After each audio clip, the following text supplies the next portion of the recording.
So you come up, you sign a knife, whatever time you want it. You know what I mean? So it might be from 110 to 115. So one time when I was at the prison, there was a guy who caught himself in a weird situation while having a knife. Well, once every 4 months, Indiana prisons has this thing where you can buy food from the outside.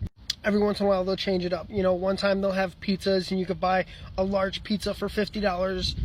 And then, you know, another time they'll sell like the cream pies that you could buy from the store for like 15-20 bucks. Well, one time they did a raid. They found a butter knife on a guy, and they were like, that's right up, you're going into the hole for having a knife. He said, wait, can you get the paperwork out of my box? They were like, why? He said, because I have proof of purchase from the state of that knife. They were like, no, that's bullshit, no. He had him pull it out. He pulled out one of the flyers from 3 years ago that said what they were selling for that time.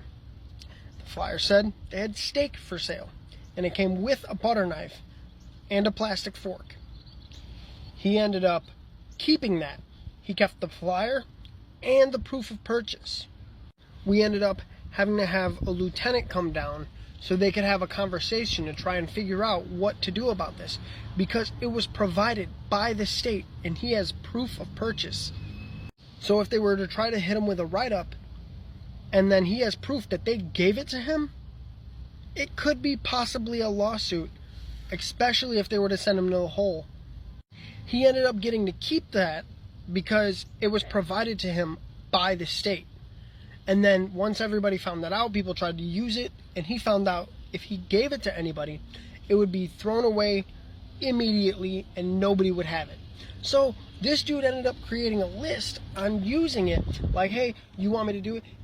And people would pay him to cut stuff up like a chef to use. There was one guy in there that made apple pie. He'd take dried up bread, smush it, use it to turn it into a dough, and then he would have this dude slice up apples.